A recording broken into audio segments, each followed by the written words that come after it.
Good morning students, कैसे हो भाई सब लोग? बढ़िया। अपन ने अपने कहाँ तक कर लिए लेक्चर? अपन ने लेक्चर अपने लास्ट लेक्चर बाकी है अपना मूल वाला, लेक्चर नंबर 122 तक अपना हो गया था बेटा। लास्ट लेक्चर स्टार्ट करते हैं अपन इस चैप्टर का, मतलब जो मूल वाले पार्ट का लास्ट लेक्चर है बेटा। लास्ट लेक्चर में आप लोगों को ध्यान हो तो अपन ने क्या पढ़ा था? अपन ने बेटा रासायनिक संयोग के नियम और उसके बाद अपन ने सार्थक अंक की बात की थी, जिसमें मैंने आपको कुछ क्वेश्चंस भी बताए थे। इसके बाद अपने इसमें ऑलमोस्ट सारे टॉपिक हो चुके हैं बेटा। शीट के भी मैंने आपको बहुत सारे क्वेश्चंस साथ के साथ करवाता चला हूँ। कुछ क्वेश्चंस बेटा अपन बात करेंगे अभी, और जो मुझे कॉमन और इम्पोर्टेंट लग रहे हैं उनकी और बात करेंगे। बाकी आपको बेटा आपके लेवल पे करना है, और आपको वैसे भी पता है मैंने आपको मॉड्यूल में अराउंड 70% तक क्वेश्चन, उससे भी ज़्यादा मैंने आपको करवा दिए हैं। अब सेम पैटर्न के जो क्वेश्चंस हैं बेटा, उनको आप खुद देख देख के करो, जिससे प्रैक्टिस हो। जैसे एक मेथड का मैंने करा दिया, तो बाकी उसी से रिलेटेड जो है बेटा वो आप सॉल्व करने की ट्राई करो, ठीक है? तो अभी अपन देखते हैं कुछ बातें और बेटा। अपना है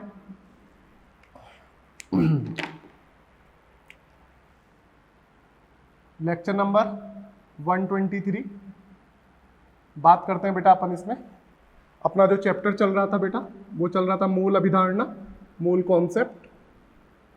उसके कुछ क्वेश्चंस की इससे रिलेटेड अपन बात बेटा करेंगे। डन बेटा? देखते हैं, देखिए एक बार अपन इन सब चीजों को।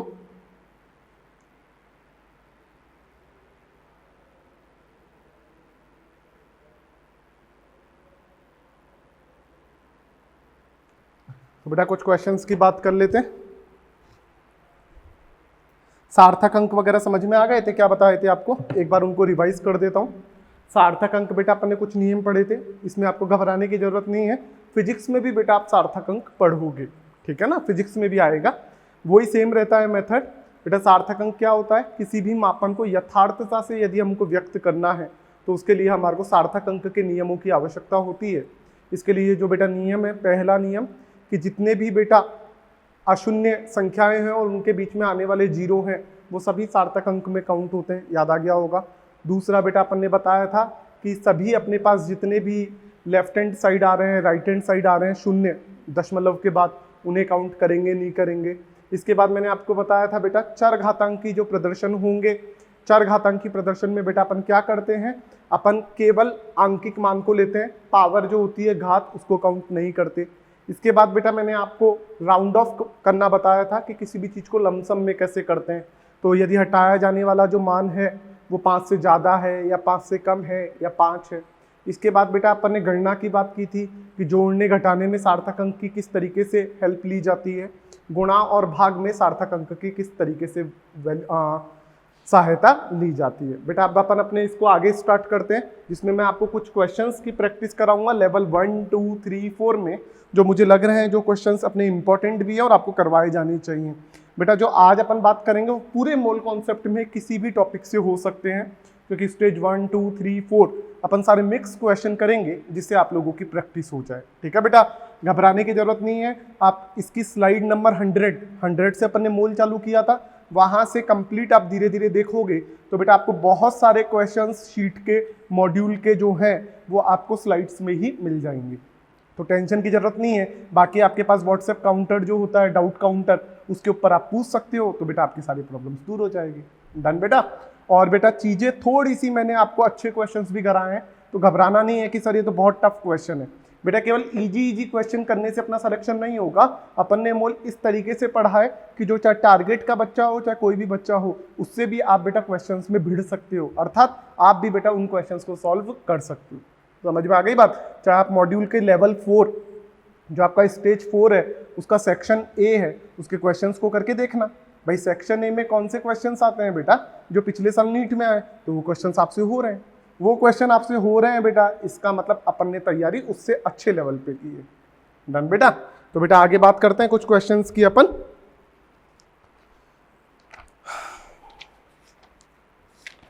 एक सेकंड बेटा।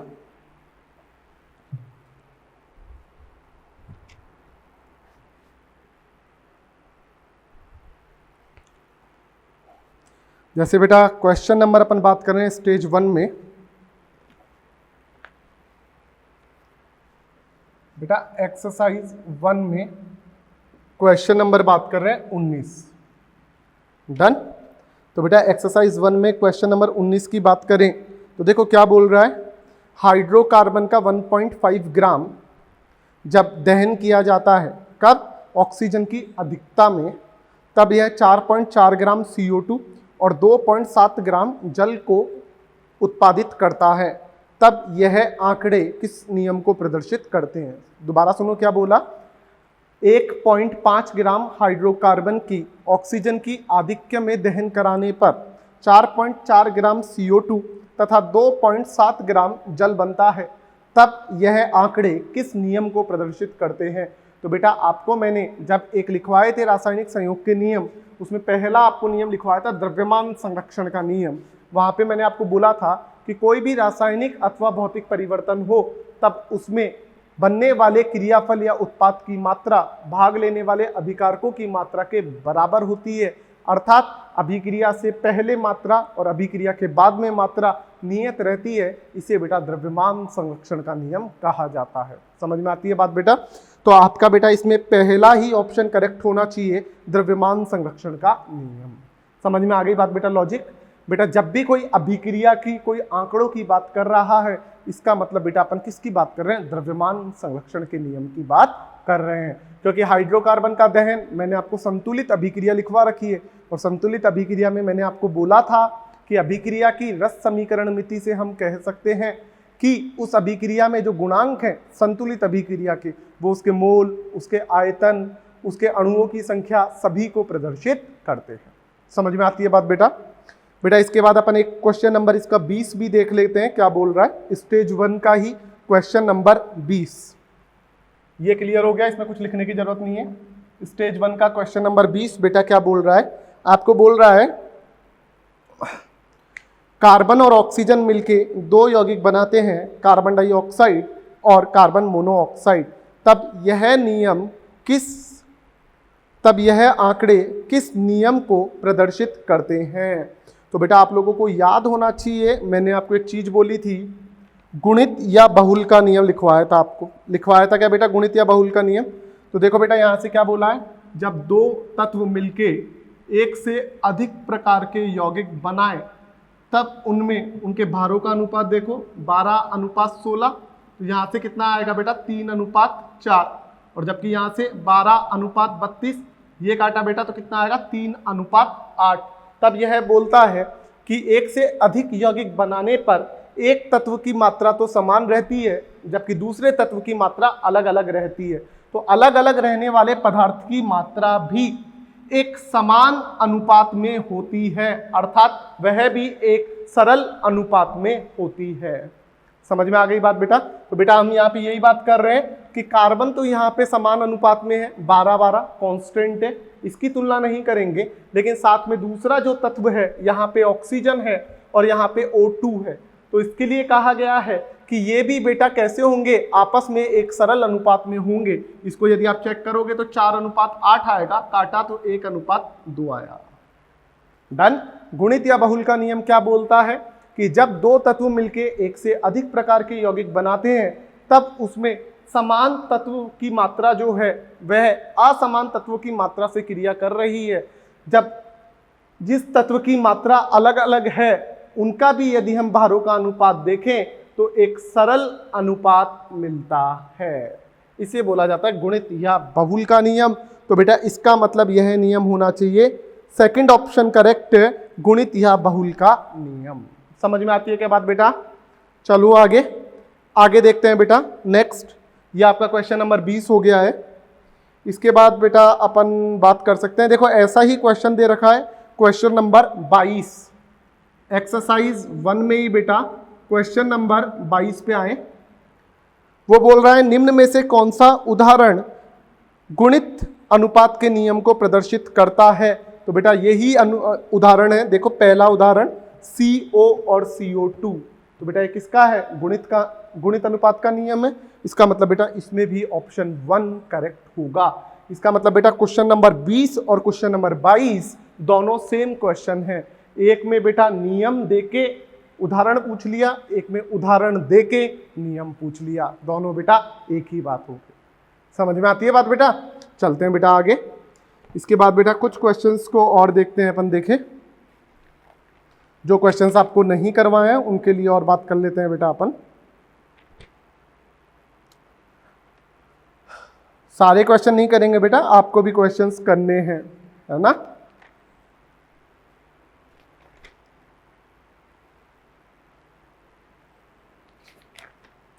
बेटा इसके बाद अपन लोग स्टेज 2 में बात कर रहे हैं बेटा। स्टेज 2 में काफी अच्छे अच्छे क्वेश्चंस भी दे रखे हैं कई जगह, उनकी बात कर लेते हैं बेटा।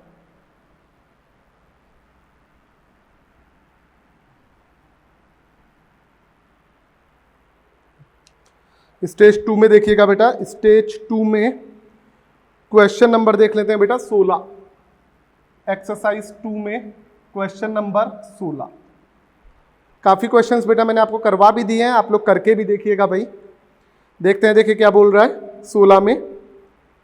x तथा y दोनों का भार समान है, तब इसका बेटा आपको क्या बताना है, अणु सूत्र बताना है। यदि x और y का परमाणु भार क्रमशः है 30 और 20 है। डन बेटा। तो इसकी बेटा एक शॉर्ट ट्रिक भी बता रहा हूं। ये क्वेश्चन तो किसका है बेटा, मूलानुपाती सूत्र का है, अणु सूत्र का है। तो इसका बेटा एक मैं आपको शॉर्ट ट्रिक भी बता रहा हूं। बेटा हम करते क्या थे, पहले लिखते थे पहला कॉलम तत्व, फिर लिखते थे बेटा प्रतिशत मात्रा, फिर लिखते थे परमाणु भार, फिर उन दोनों को भाग लगा के वैल्यू निकालते थे, फिर न्यूनतम वैल्यू का दोबारा भाग लगाते थे। तो बेटा लास्ट में आता क्या था, आपका जो भी मूलानुपाती सूत्र है वही तो आता था। बेटा आज मैं इसके लिए शॉर्ट ट्रिक बता रहा हूं, डायरेक्ट हम जो तत्व दे रखे हैं उनके लिए हम डायरेक्ट कैसे कर सकते हैं। समझ में आ गई बात बेटा। बेटा दोनों का भार समान है तो दोनों कितने कितने हो गए बेटा, 50-50% हो गए। भाई दोनों का भार W मान लो तो दोनों की प्रतिशत मात्रा कितनी कितनी हो जाएगी बेटा, 50-50% हो जाएगी। बेटा आगे देखते हैं, देखें तो बेटा अपन इसको यदि सॉल्व करें तो देखो ये x ये y दोनों की मात्रा 50-50%, क्योंकि दोनों का भार समान है। दोनों का परमाणु भार देखें बेटा, इसका 30 है, इसका 20 है। डन। पहले तत्व, फिर प्रतिशत मात्रा, फिर परमाणु भार, फिर दोनों का भाग। तो 50/30, 50/20। सही बात है क्या बेटा। यहां से बेटा आया आपके पास 2.5। बेटा यहां से बात करें कितना आएगा, 1 0 से 1 0 गई, 3 एकम 3, 3 6 18। सही बात है बेटा। इसके बाद बेटा अपन देखें छोटी राशि का सब में भाग लगाया, तो छोटी राशि यही है 1.66/1.66 कितना आएगा, 1 आएगा। 2.5 में भाग लगाया 1.66 का, 1.6 का। ऐसे ही तो भाग लगाओगे बेटा। यदि बेटा मैं इसको सॉल्व करके देखूं तो बेटा ये आपका लगभग कितना आएगा, ये लगभग बेटा आपका 1.5 आएगा। डन बेटा। अब बेटा दोबारा सुन ले जो तरीका बताया था, पहले तत्व, फिर प्रतिशत, फिर परमाणु भार, फिर दोनों का भाग, फिर जो छोटी राशि आई उससे दोनों का भाग। अब इसके बाद बेटा अभी भी अपने पास पूर्णांक मान नहीं आया है तो इसे पूर्णांक मान में बदलना है। बेटा 1.5 को 1 से गुणा करेंगे तो कितना आएगा, 1.5। 2 से गुणा करोगे तो 3, मतलब पूर्णांक मान बदल गया। तो इन सभी को अपन को किससे गुणा करना है, 2 से। तो बेटा ये तो कितना आया 2, ये कितना आया 3। यहां से बेटा सूत्र देखें हम तो हमारे पास सूत्र कितना आ जाएगा बेटा, x2y3। समझ में आती है बात बेटा। तो आपका ऑप्शन नंबर 3 करेक्ट होना चाहिए। डन बेटा। आगे चलूं इसके बाद बेटा, ये तो मैंने आपको लॉन्ग मेथड बताया, जैसा अपन ने क्वेश्चन करके देखा था कि हमारे को पहले तत्व लिखना है, फिर प्रतिशत मात्रा लिखनी है, फिर परमाणु भार लिखना है, फिर दोनों को डिवाइड लगाना है, फिर जो छोटी राशि है उसको डिवाइड लगाना है, फिर यदि पॉइंट में आता है तो उसको किसी चीज से गुणा कर करके देखना है कि पूर्णांक में कब बदलेगा। बेटा इसका शॉर्ट तरीका देखो, शॉर्ट ट्रिक है बेटा। ये जरूरी नहीं है आप हर जगह लगाओ, ये आप जब प्रैक्टिस कर लोगे तो क्वेश्चंस से आपको समझ में आने लगेगी कि हो रहा है या नहीं हो रहा है। बेटा 2 तत्व है, कौन कौन से, x और y। बेटा क्या कर रहा हूं, भार और परमाणु भार को भाग लगा रहा हूं। बेटा इसको भार मान लू दोनों का बराबर है तो W, तो W/30, इसका भी भार W, परमाणु भार कितना है 20। इन दोनों का भाग लगाया है यहां पे, W/30, W/20। समझ में आ गई क्या बात बेटा। बेटा इसको यदि अपन रेशियो लेके चेक करें तो बेटा 0 से 0 गया, W से W गया, जाएगा 1/3, 1/2, अनुपात की बात कर रहा हूँ। बेटा यहाँ से सॉल्व करो, कितना आएगा ये 6, लघुत्तम ले रहा हूँ, लघुत्तम जैसे गणित में लेते थे। तो यहाँ से आया 2, यहाँ से आया 3, अनुपात कितना मिल गया x का y का 2:3। तो इस आधार पे मैं क्या कह सकता हूँ x2 y3। बेटा ये डायरेक्ट भी कर सकते हो, ये 2 तत्वों के लिए लागू होगा, 3 के लिए थोड़ा कठिन हो जाएगा, होने को होगा, लेकिन ये डिपेंड करता है कि आप गणना किस आधार पे कर रहे हो। समझ में आती है बात बेटा? तो एक बार दोबारा देख लीजिए। लॉन्ग मेथड आपको पता है, इसमें कोई दिक्कत नहीं है। शॉर्ट ट्रिक में जो 2 तत्व हैं वो लिखा, दोनों को भाग लगा के ये बटा ये बटा ये, W से W हटाया, 0 से 0 हटाया और इनका अनुपात सॉल्व कर लिया। समझ में आ गई बात बेटा? इस तरीके से भी आप क्वेश्चन को सॉल्व कर सकते हो। तो बेटा धीरे धीरे जैसे जैसे अपन आगे चलेंगे आपको काफ़ी ट्रिक्स बताएंगे जिससे आपकी प्रैक्टिस हो जाएगी। बस आपको साथ साथ चलना है, जो चीज़ें बताऊं प्रैक्टिस करनी है। बेटा क्वेश्चन एक बार किया नहीं हुआ, घबराना नहीं है, 2 बार 3 बार उसको कर करके देखिएगा। जब फिर बेटा पक्का क्वेश्चन होगा, कैलकुलेशन को खुद करके देखो, कैलकुलेटर को यूज़ नहीं करना है, जिससे आप लोगों की बेटा स्पीड आए। समझ में आती है बात बेटा? चलो आगे। तो आगे देखते हैं। देखिए अपन, ये अपना एक्सरसाइज 2 का बेटा क्वेश्चन था। तो बेटा इसके अकॉर्डिंग अपना आंसर बन रहा था 3rd x2 y3। आगे कुछ क्वेश्चंस और देखते हैं अपन लोग।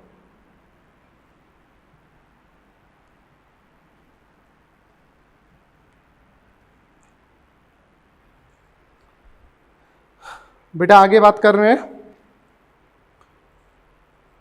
इसके बाद आ जाइएगा बेटा क्वेश्चन नंबर 22 पे। एक्सरसाइज 2 में ही बेटा क्वेश्चन नंबर 22 बेटा बोल रहा है, धातु का 0.1 ग्राम तनु अम्ल से क्रिया कर 34.2 ml हाइड्रोजन गैस देता है एसटीपी पर, तब धातु का तुल्यांकी भार ज्ञात करें। तो बेटा इसका मतलब अभिक्रिया क्या हो गई? तुल्यांकी भार वाली। धातु प्लस अम्ल क्या दे रहा है? लवण प्लस हाइड्रोजन गैस दे रहा है। बेटा किन की बात की है? इसमें बात की है 0.1 ग्राम तो धातु है और बेटा अम्ल दिया है 34.2 ml। नहीं, हाइड्रोजन गैस मिल रही है एसटीपी पर 34.2 ml। डन बेटा। इन 2 चीजों की बेटा बात की है। तो बेटा किन किन के अपन तुल्यांक बराबर कर दे? धातु के तुल्यांक बराबर H2 के तुल्यांक। सही बात है। तो बेटा यहां से लिखा मैंने, धातु के तुल्यांक इज इक्वल टू हाइड्रोजन के तुल्यांक या H2 के तुल्यांक। बेटा तुल्यांक का फॉर्मूला क्या होगा? ग्राम भार बटे तुल्यांकी भार। तो यहां पे ग्राम भार कितना दिया है? 0.1। धातु का तुल्यांकी भार मैंने मान लिया m, मान सकता हूं। H2 की बात करेंगे, ग्राम भार बटे तुल्यांकी भार। हाइड्रोजन का तुल्यांकी भार होता है 1.008। अब ग्राम भार कैसे निकाल सकते हैं? तो इसके लिए आपको एक नोट लिखवा के आया था। एसटीपी पर 1 ml हाइड्रोजन गैस का भार 0.00009 ग्राम होता है। समझ में आ गई बात? एसटीपी पर 1 ml हाइड्रोजन गैस का भार 0.00009 ग्राम होता है। समझ में आ गई बात बेटा? तो यहां से 34.2 ml गैस का भार कितना होगा? 34.2 गुणा 0.00009 ग्राम। तो बेटा यहां से क्रॉस मल्टीप्लाई किया और सॉल्व करता हूं। 0.1 इंटू 1.008 बटा 34.2 इंटू 0.00009। तो यहां से बेटा ये आएगा 32.7 ग्राम। आप कैलकुलेशन खुद कर लें। इसमें मैंने आपको तरीका बता दिया है कि जिन भी 2 चीजों की बात करें उनके तुल्यांक को आप बराबर कर दीजिए, उस अकॉर्डिंगली आपका आंसर आएगा। समझ में आती है बात बेटा? क्या मैं इसको रफ करूं? चले आगे। ये रूल आपको पता है, एसटीपी पर 1 ml हाइड्रोजन गैस का भार 0.00009 ग्राम होता है। डन बेटा। आगे देखते हैं। देखिए 1-2 क्वेश्चंस और। बेटा जस्ट क्वेश्चन कुछ कुछ इसलिए करवा रहा हूँ प्रैक्टिस हो, बाकी बहुत सारे क्वेश्चन मैंने मेरी साइड से भी करवाए हैं, आपके मॉड्यूल से भी करवाए हैं। ठीक है बेटा, अब बेटा आपको खुद को प्रैक्टिस करनी है। यदि आप क्वेश्चंस खुद नहीं करोगे तो फिर बेटा दिक्कत होगी, इस चीज का ध्यान रखें बेटा। आगे देखते हैं बेटा। इसके बाद क्वेश्चन नंबर 26 देखते हैं। एक्सरसाइज 2 में ही क्वेश्चन नंबर 26। बेटा क्वेश्चन नंबर ऊपर नीचे हो सकते हैं, एक बार देख लेना, क्योंकि मेरे पास इंग्लिश वाले मॉड्यूल से मैं करवा रहा हूँ, तो आप आपके मॉड्यूल में देख लेना, वैसे दिक्कत आनी नहीं चाहिए। क्वेश्चन मैं बोल रहा हूँ, साथ के साथ सुनते जाएं। उस विलयन की मोललता क्या होगी जिसमें 36 ग्राम ग्लूकोज को 500 ग्राम जल में घोला गया है। ग्लूकोज कितना है बेटा आपका? ग्लूकोज है आपका 36 ग्राम, जल कितना दिया है आपको? 500 ग्राम। ग्लूकोज का फॉर्मूला क्या होता है बेटा? C6H12O6। बेटा मोललता के फॉर्मूले की बात करें तो बेटा मोललता का फॉर्मूला होता है, मोललता इज इक्वल टू विलेय के मोल बटा विलायक का भार किलोग्राम। यही है बेटा बात। बेटा मोल देखते हैं, मोल कैसे निकालते हैं? ग्राम भार बटा अणु भार। विलायक कौन है? जल। ज्यादा वाला विलायक होता है, कम वाला विलेय होता है, तो इसको बेटा किलोग्राम में बदलना है, तो ग्राम भार बटा 1000, तो ये किस में बदल जाएगा? किलोग्राम में। बेटा सॉल्व करके देखें तो मोललता आएगी 36/180 गुणा 1000 बटा 500। बेटा 3 0 से 3 0 गई जाएगी। बेटा 18 दूना 36, 2/5 आया, मतलब 0.4 मोललता आएगी। तो बेटा इसका मतलब आपका ऑप्शन नंबर 3 करेक्ट होना चाहिए कि इस विलयन की मोललता कितनी आएगी बेटा? 0.4 मोललता आएगी। समझ में आती है बात बेटा? चलो आगे। इसके बाद बेटा अपन आगे बात करते हैं। बेटा कुछ क्वेश्चंस और देख लेते हैं इसी में, जिससे आप लोगों की प्रैक्टिस हो थोड़ी। रफ करूं इसे।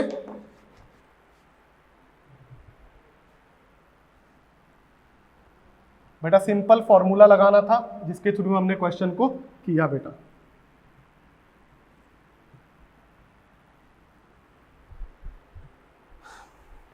नेक्स्ट क्वेश्चन देखते हैं बेटा।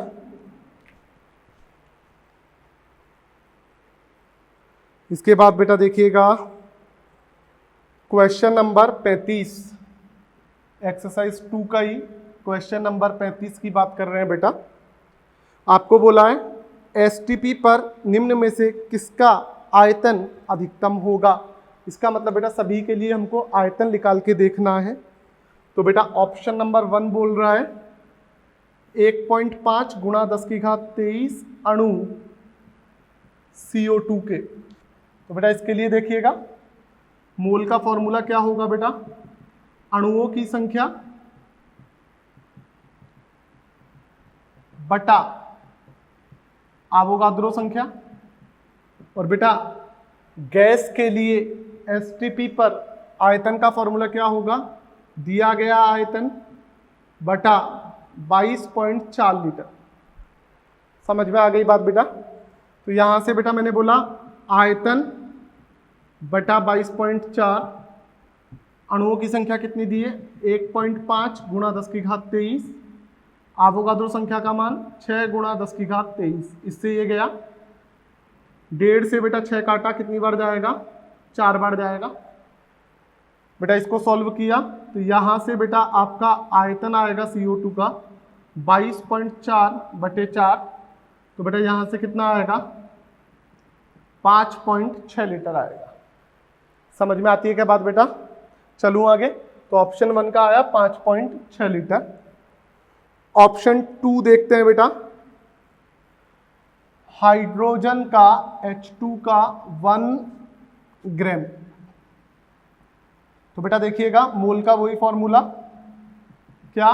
ग्राम भार। अब बेटा डायरेक्ट कर रहा हूं, देखें ग्राम भार बटे अणु भार। H2 है इसलिए अणु भार 2, और मोल का ये भी फॉर्मूला होता है आयतन बटे 22.4 एसटीपी पर गैस के लिए बात कर रहा हूं।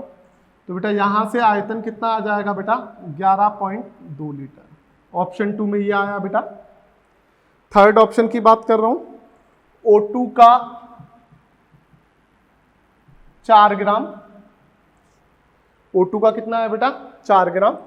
तो बेटा इसको यदि अपन सॉल्व करके देखें कि क्या आएगा, तो देखिएगा बेटा वही मोल का फॉर्मूला, ग्राम भार बटे अणु भार, गैस है तो 32, मोल का ये भी फॉर्मूला दिया गया, आयतन बटे 22.4 लीटर। यहां से बेटा देखा 4 8 32, बेटा यहां से आयतन में सॉल्व करूं तो 22.4 बटे 8, तो कितना आएगा बेटा, यहां से काटा पीटी करेंगे तो 8 दूना 16, 6 इधर गया तो बेटा कितना बच गया 6.4, तो बेटा ये हो जाएगा लगभग 8 64, तो लगभग बेटा आपका 2.8 आना चाहिए। इसके बाद बेटा ऑप्शन नंबर 4 की बात कर रहा हूं, ये इतना आया बेटा। ऑप्शन नंबर 4 देखिएगा, SO2 का 16 ग्राम, तो बेटा यहां से देखो मोल बराबर ग्राम भार बटे अणु भार, तो 32 और 32 64, और मोल का ये भी फॉर्मूला होता है, मोल बराबर दिया गया आयतन बटे 22.4 लीटर। सही बात है। तो बेटा यहां से देखा 16 चौकू 64, और इसको सॉल्व किया तो V कितना आया 5.6 लीटर। डन बेटा। तो यहां से हमने देखा बेटा 4 ऑप्शन दिए गए थे और पूछा था निम्न में से कौन सी गैस का एसटीपी पर आयतन अधिकतम है। तो बेटा आपने इनको सॉल्व किया, सभी के लिए मोल का फॉर्मूला लगाया और आयतन निकाला। इसका 5.6 लीटर आयतन आया बेटा, इसका 11.2 लीटर आया, इसका 2.8 आया, इसका 5.6 आया। तो सबसे ज्यादा बेटा ऑप्शन नंबर 2 का है, तो इसका बेटा ऑप्शन नंबर 2 करेक्ट होगा कि H2 का 1 ग्राम इन चारों ऑप्शंस में सबसे ज्यादा एसटीपी पर आयतन रखता है। समझ में आती है बात बेटा। चलूं आगे देखते हैं बेटा, देखिए इसको और कोई क्वेश्चंस को देखते हैं आगे, रफ करूं इसको।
बेटा आगे देखते हैं कुछ क्वेश्चंस और।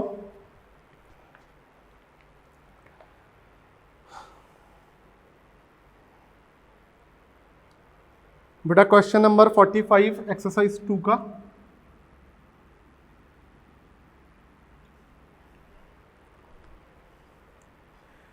एक यौगिक का मूलानुपाती सूत्र C3H4O है। मूलानुपाती सूत्र क्या है? C3H4O है।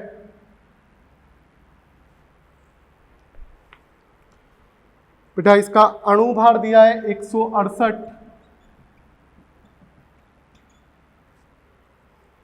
तब बेटा इस यौगिक का अणु सूत्र पूछा है। बेटा मूलानुपाती सूत्र देके अणु सूत्र पूछे तो आपके पास एक ही फॉर्मूला है, अणु सूत्र इज इक्वल टू मूलानुपाती सूत्र गुणा n। n बेटा कैसे निकालते हैं? n बराबर अणुभार बटा मूलानुपाती सूत्र भार। अणुभार कितना दिया है बेटा? 168 मूलानुपाती सूत्रभार की बात करूं बेटा, 3 कार्बन तो 1 का 12, तो 12 24 12 या 36, 36 और 4 40, 40 और 16 56। बोलो बेटा सही बात है क्या? यहां से बेटा इसको सॉल्व किया तो ये 3 आएगा, n का मान 3 रखा तो बेटा आपका हो जाएगा C3H4O3, बेटा C9H12O3। तो बेटा इसका आपका आंसर होना चाहिए थर्ड ऑप्शन करेक्ट होगा कि इस यौगिक का अणु सूत्र कितना होगा, C9H12O3। समझ में आती है बात बेटा? तो इस तरीके से बेटा आप कोई भी यौगिक जो दिया हुआ है उसका अणु सूत्र निकाल सकते हैं यदि आपको मूलानुपाती सूत्र और अणु भार पता हो। कुल मिला के n का मान निकल सकता हो। समझ में आती है बात बेटा? चलूं आगे, आगे देखते हैं बेटा कुछ क्वेश्चंस और।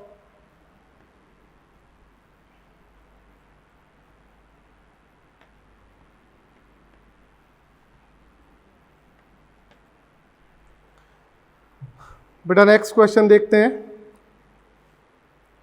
बेटा क्वेश्चन नंबर 48 भी अच्छा है, इंपॉर्टेंट क्वेश्चन है। ये देखिएगा क्या कहना चाह रहा है।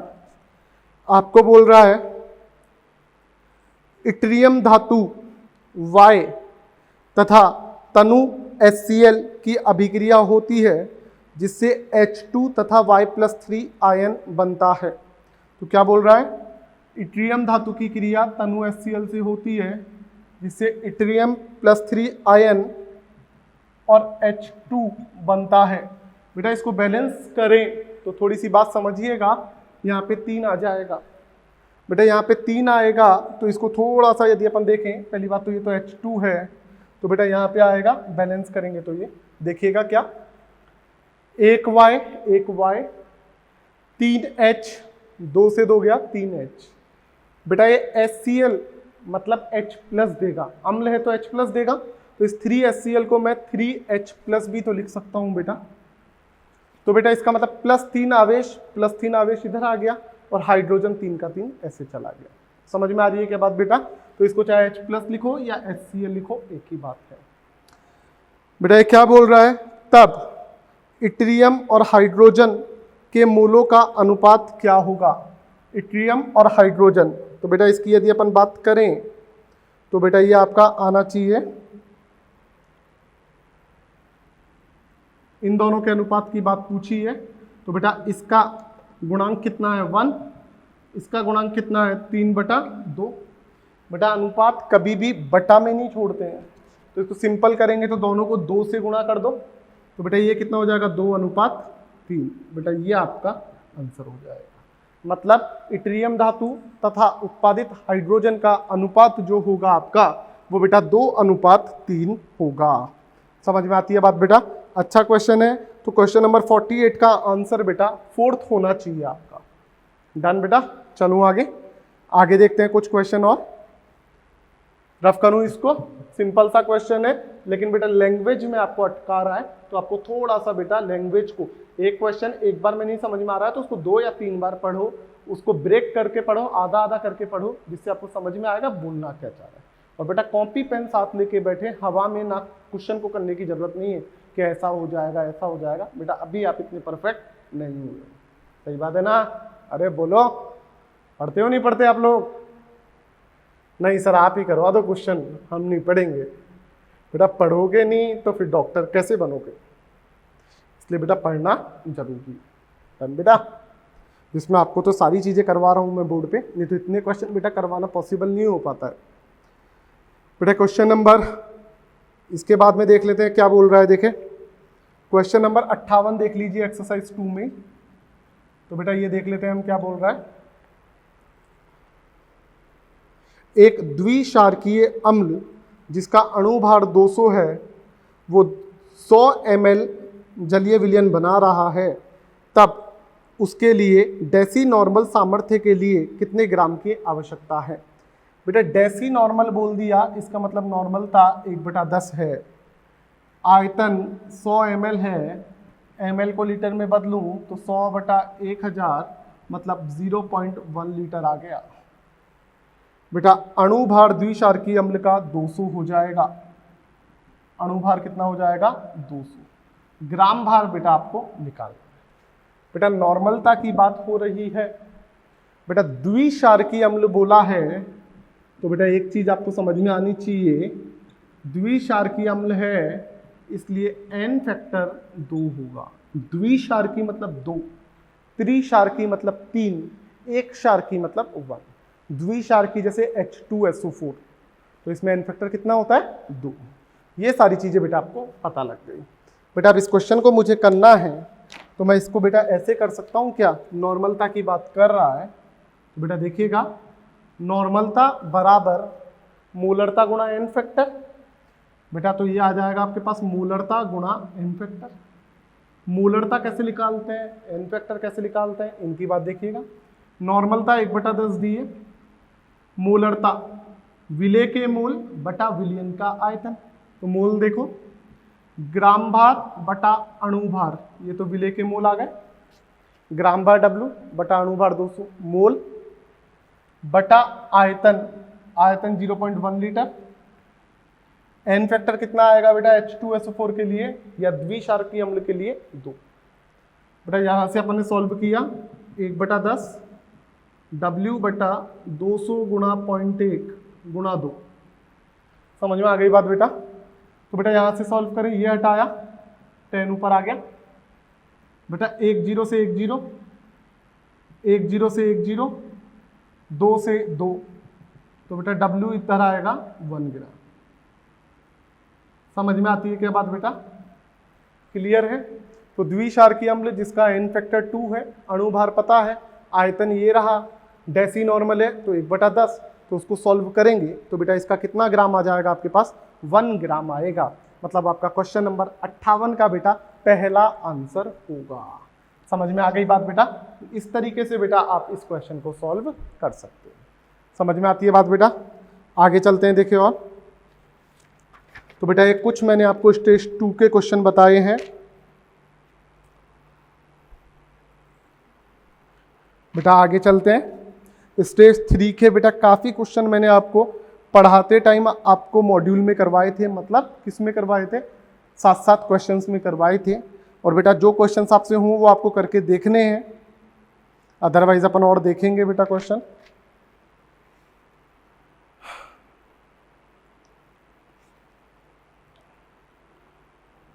इसके बाद बेटा अपन आगे चलते हैं और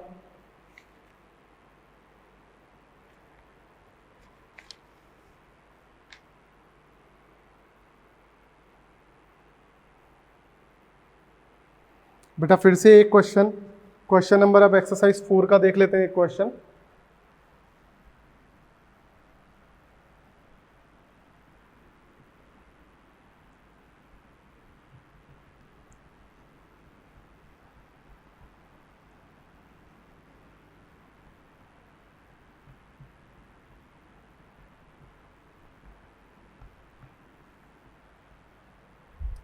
बेटा एक्सरसाइज 4 सेक्शन बी जो IIT वाले क्वेश्चन है, एक आधे आपको वो भी करवा देते हैं जिससे बेटा आपकी प्रैक्टिस हो जाए। क्वेश्चन 3 है एक्सरसाइज 4 बेटा सेक्शन बी में बात कर रहा हूँ। किस में बात कर रहा हूँ बेटा, सेक्शन बी। क्या बोल रहा है देखो, क्वेश्चन नंबर 3, उस गैसीय हाइड्रोकार्बन का सूत्र क्या होगा जो दहन की क्रिया के पश्चात 0.72 ग्राम जल तथा 3.08 ग्राम CO2 देता है। यही दिया है बेटा क्वेश्चन। तो देखिएगा बेटा, हाइड्रोकार्बन की रिएक्शन लिखी CXHY plus X plus Y/4 O2, दहन की क्रिया हुई, क्या मिलेगा XCO2 प्लस Y/2 H2। देखते हैं, देखिए बैलेंस है क्या, संतुलित है क्या। X कार्बन, हाइड्रोजन देखो Y हाइड्रोजन, 2 से 2 गया Y हाइड्रोजन। ऑक्सीजन देखो 2X, तो 2X ऑक्सीजन। हाइड्रोजन Y कितनी है, 2 से ये गया Y/2 ऑक्सीजन, Y/2 ऑक्सीजन। वैसे भी मैंने आपको बेटा एल्कीन का और हाइड्रोकार्बन की दहन की अभिक्रिया के लिए डायरेक्ट स्टैंडर्ड अभिक्रिया लिखवाई थी, याद करो। यहाँ पे बेटा हाइड्रोकार्बन किसे बोला हुआ है, CXHY को बोला हुआ है। बेटा ये क्या क्या दे रहा है, 0.72 ग्राम जल दे रहा है, 0.72 ग्राम जल दे रहा है और 3.08 ग्राम CO2 दे रहा है। यही दे रहा है बेटा। बेटा यहाँ पे अपन रिलेशन चेक करना चाह रहे हैं, तो संतुलित अभिक्रिया के गुणांक लिख रहा हूँ। यहाँ पे गुणांक 1, यहाँ पे गुणांक x प्लस y/4, यहाँ पे गुणांक x, यहाँ पे गुणांक y/2। तो बेटा ये क्या है आपके पास? ये बेटा आपके पास स्टोइकियोमेट्री मूल है। समझ में आती है क्या बात बेटा? डन। अब बेटा मैं एक एक का रिलेशन देखूंगा। एक बार इसका रिलेशन बेटा इसके साथ चेक करूंगा, एक बार इसका रिलेशन बेटा इसके साथ चेक करूंगा, और फिर बेटा अपन क्वेश्चन को करने की देखेंगे कि किस तरीके से क्वेश्चन सॉल्व हो सकता है। समझ में आ गई बात? आपको यदि अभिक्रिया रस समीकरण मिति याद आ रहा हो तो वहां पे मैंने आपको बोला था कि बेटा जो अभिक्रिया होती है संतुलित अभिक्रिया में जो उनके गुणांक होते हैं वो रस समीकरण मिति गुणांक, रस समीकरण मिति मोल, आयतन, अणुओं की संख्या को प्रदर्शित करते हैं। सही बात है बेटा। तो बेटा इसके लिए अपन बात करें तो देखिएगा, पहले CO2 की बात कर रहा हूं। तो मैंने बोला चूंकि 1 मोल CxHy देता है x मोल CO2। सही बात है। कितना मोल दे रहा है बेटा? x मोल CO2 दे रहा है। भाई इसकी और इसके रिलेशन की तो बात कर रहे हैं बेटा। इसका 1 मोल जो है वो x मोल CO2 दे रहा है, तो इन दोनों में रिलेशन कैसे बन रहा है बेटा उसको आपको फाइंड आउट करना ही पड़ेगा। तो बेटा इसके 3.08 ग्राम के अकॉर्डिंगली कितने मोल होने चाहिए बेटा वो बात कर लेता हूं। तो इसके मोल निकाल लेता हूं पहले, थोड़ा सा बेटा इसको इजी कर लेते हैं अपन। एक बार इसको रफ कर रहा हूं। पहले बेटा दोनों के मोल निकालने की कोशिश कर रहे हैं जिससे अपना बेटा क्वेश्चन की लैंग्वेज थोड़ी इजी हो जाए। तो बेटा इसको देखें, कैलकुलेटेड मोल। तो कैलकुलेटेड मोल बेटा आपके आएंगे ग्राम भार बटे अणु भार, और यहाँ पे देखें ग्राम भार बटे अणु भार। H2O का अणु भार होता है 18। सही बात है बेटा। तो यहाँ से बेटा मैं सॉल्व करूँ तो यह आएगा 0.04। ये तो 18 चौक 72 हो जाएगा, 0.04 आ जाएगा बेटा। 3.08 बटा 44 एक बार आप करो, जब तक मैं पानी पी लेता हूँ कि कैसे हो रहा है। एक बार आप करके देखो।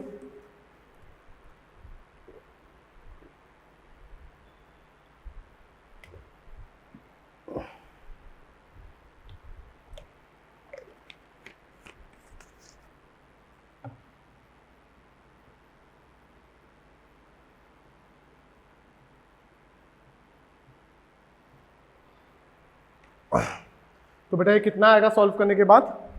बेटा ये आना चाहिए आपका लगभग 0.07 आना चाहिए। डन बेटा। अब बेटा यदि अपन इसको थोड़ा सा सॉल्व करके देखें तो किस तरीके से वैल्यू आ रही है। तो बेटा यहाँ से x और y की वैल्यू चेक कर रहा हूँ। बेटा x की वैल्यू तो आई है 0.07, इधर x ही है बेटा। इसकी शॉर्ट ट्रिक बता रहा हूँ, शॉर्ट ट्रिक से क्वेश्चन कर रहे हैं अपन। डायरेक्ट क्वेश्चन कैसे होगा? x का मान कितना आया बेटा? 0.07। बेटा ये जो मान आया है वो y/2 का है। बोलो सही बात है क्या? क्योंकि इसके मोल कितने आए थे? y/2। तो यहां से बेटा y कितना आएगा? 0.08 आएगा। सही बात है। तो यहाँ पे y लिख दिया आपने, कितना आया? 0.08। बेटा पॉइंट से पॉइंट हटाया तो अनुपात कितना आया? 7:8। इसका मतलब बेटा मैं ये कह सकता हूं आपका हाइड्रोजन जो है CxHy वो कितना आएगा? C7H8। तो बेटा ये आंसर होना चाहिए। ये हमने कैसे निकाला बेटा? शॉर्ट ट्रिक से निकाला। कैसे? हमने पहले संतुलित अभिक्रिया लिखी, मुझे x और y के मान ही तो निकालने थे। मैंने यहां से बोला कि x मोल है इसके संतुलित अभिक्रिया से, तो ग्राम भार से मैंने मोल निकाले, x का मान आ गया। ये इसका इतना ग्राम भार है, ये मोल किसके बराबर आएंगे? y/2 के बराबर आएंगे। तो यहां से y/2 का मान निकाल लिया, क्रॉस करके y का मान निकाल लिया।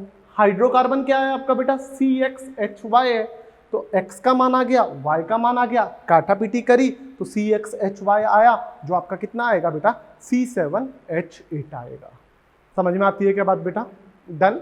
तो बेटा ये बहुत सारे कुछ क्वेश्चंस की हमने बात की जो stage 1, 2, 3, 4 section A section B से रिलेटेड है। बेटा आपके जितनी भी स्टेज है मोल वाले में, सब में आप देखोगे तो बेटा लाइन से क्वेश्चन देखते जाना, आप एक रफ कॉपी लेके लाइन से सॉल्व करते जाना कि स्टेज 1 का क्वेश्चन नंबर 1, 2, 3, 4। बेटा सारे पैटर्न के क्वेश्चन मैंने आपको मॉड्यूल से करवा दिए हैं, आप चेक करोगे तो कुछ क्वेश्चंस जो एक ही पैटर्न के 3-4 क्वेश्चन है, जैसे मान लो आपने स्टेज 1 देखा, मान लो एग्जांपल, तो उसके क्वेश्चन नंबर 35 से 40 देखे, 35 से 40 सब में औसत परमाणु भार पूछा है, तो मैंने बेटा 35वां क्वेश्चन करा दिया, 36वां करवा दिया, सेम पैटर्न है तो 37, 38, 39, 40 आपको करके देखना है, जिससे बेटा आपकी प्रैक्टिस हो। समझ में आ गई बात बेटा? क्योंकि बेटा ऐसे अपन लाइन से सारे क्वेश्चन मैं ही करवा दूंगा, आपकी प्रैक्टिस नहीं होगी तो फिर बेटा आपको नहीं आएगा। भाई आपको साइकिल सीखनी है तो आपको बेटा उसको चला के देखना ही पड़ेगा। केवल थ्योरी पढ़ ली कि हाँ भाई साइकिल का हैंडल पकड़ते हैं ऐसे चलाते हैं उससे साइकिल आ जाए, वो पॉसिबल नहीं है। स्विमिंग करनी है तो बेटा कूदना ही पड़ेगा, पानी में तैर के देखना ही पड़ेगा। डन बेटा? तो बेटा आपको यदि नीट में सिलेक्शन चाहिए, आपको केमिस्ट्री फिजिकल में क्वेश्चन करने हैं तो बेटा आपको रफ कॉपी बैठ के कैलकुलेशन करनी ही होगी। घबराओ मत, आपके साथ मैं हूं, आप आराम से क्वेश्चन करो बेटा। एक बार क्वेश्चन नहीं हो, 1-2 बार उसको पढ़ो। आपको जो मॉड्यूल में जिस टाइप के क्वेश्चन कराए हैं उससे रिलेटेड क्वेश्चन देखो कि कौन सा स्टेप हमने कैसे किया है, उसके बाद ट्राई करो। कैलकुलेशन को चेक करो, कहीं कैलकुलेशन में तो मिस्टेक नहीं हुई है। डन बेटा? उसके बाद भी फिर नहीं हो रहा है तो आप आपका जो प्रॉब्लम काउंटर है उस पर सेंड करो, आपको आंसर मिलेगा। समझ में आती है बात? बाकी ये अपना अभी तक के जो लेक्चर थे वो मोल से रिलेटेड थे बेटा। नेक्स्ट लेक्चर में अपन नेक्स्ट चैप्टर की बात करेंगे जो बड़ा इजी चैप्टर है, रेडॉक्स अभिक्रिया। आपको एक बात बता दूं, स्टार्टिंग में तो इसलिए नहीं बोला घबरा जाते, मोल वाला चैप्टर बेटा थोड़ा कठिन चैप्टर होता है क्योंकि आप जस्ट 10th के बाद आए हो, आपको इतनी सारी चीजें मिलती हैं। खैर अब तो बहुत दिन हो गए तो घबराने की जरूरत नहीं है, ठीक है। लेकिन बेटा रेडॉक्स वाला चैप्टर अपना इसके कंपैरेटिवली इजी है और इसकी कुछ चीजें वहां पे काम भी आएगी, तो घबराने की जरूरत नहीं है। प्रैक्टिस करो बेटा, जितनी ज्यादा प्रैक्टिस करोगे उतने परफेक्ट बनते जाओगे। डन? तो बेटा इस तरीके से अपन आगे नेक्स्ट चैप्टर अपना रेडॉक्स अभिक्रिया का बात करेंगे लेक्चर नंबर 124 से। घबराने की जरूरत नहीं है, बाकी की बातचीत नेक्स्ट लेक्चर में। Okay, thank you.